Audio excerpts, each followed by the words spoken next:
and officials are alarmed at the plight of Christians in the Middle East, where they're increasingly becoming targets of sectarian violence. Britain's faith minister says the turbulent region is now seeing an exodus of biblical proportions, with Christians under threat of becoming extinct in some countries. RT's Paula Slier has more.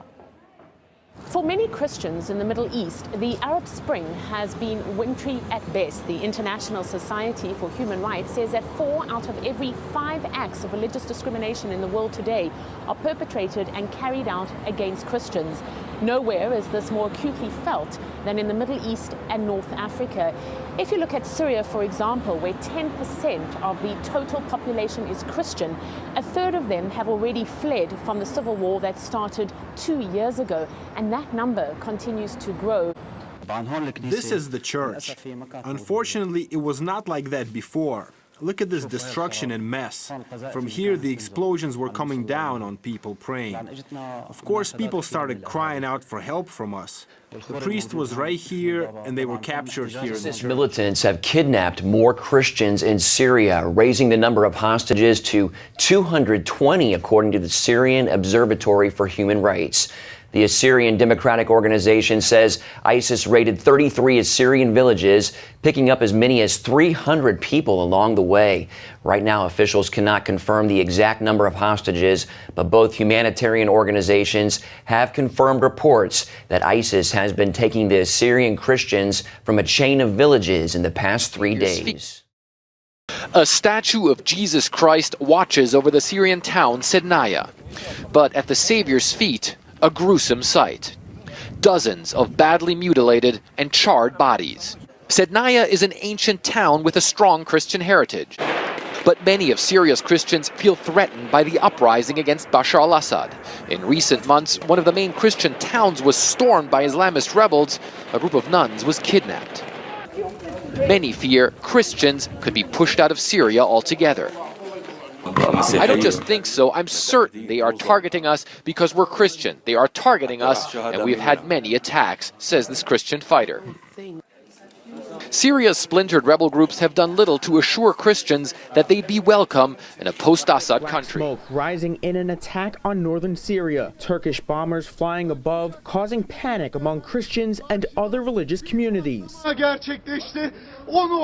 Turkey invading Syria to take over nearly 18 miles along the border. The goal is to destroy the Kurds, who have been key forces in the U.S. drive to wipe out ISIS. The conflict is causing Christians in the region to fear for their lives. They feel that this may very well be the beginning of the end of Christianity in Syria. Ed Clancy is with Aid to the Church in Need, the humanitarian organization supporting Christians facing persecution. They went from very skeptical about the future to now being outright worried that they will even be there within the next generation. Tim Harfman, Currents News. Before Syria's 10-year civil war, thousands of Armenian and Syriac Christians lived here in Raqqa, and many attended the city's 2 main Christian churches. Then ISIS seized Raqqa and made the city its capital, forcing most believers to flee. Those who stayed faced brutality in the form of beheadings, crucifixions, and sexual slavery. Syrian Democratic forces, backed by the United States, eventually defeated ISIS in 2017, opening the city to humanitarian relief. When the Free Burma Rangers first made it to Raqqa, the city lay in ruins. The former Armenian Church of the 40 Martyrs was just a shell of a building. It is for February 2018 in Raqqa, and this is the remains of one of the churches in Raqqa, and our prayer is that it will rise again. Thanks for praying. God answered those prayers, and now a new building stands in place. American pastor Tay Pei helped get it done. I am friends with David Eubanks, and he told me that he was going to Iraq and Syria, and I asked him if he had any needs. And one was particularly rebuilding the church in Syria, and that captured my heart, and I wanted to be part of that. Tay's church raised $60,000 to help rebuild the church. This year, Tay got to come to Syria to see it be rededicated. Before ISIS took over Raqqa in 2014, there were about 150 families that used to attend this church. But now there are really only about 12 believers left in Raqqa. But the church has been rebuilt. And with the help of the Free Burma Rangers and many people who donated money, today is a very special day as we go to rededicate this church to God and hope that He will send more believers to fill the pews.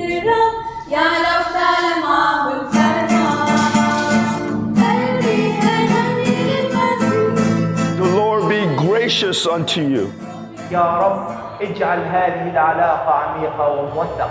The Lord will turn His face towards you and give you overflowing peace, joy, and love. I'm very happy my wife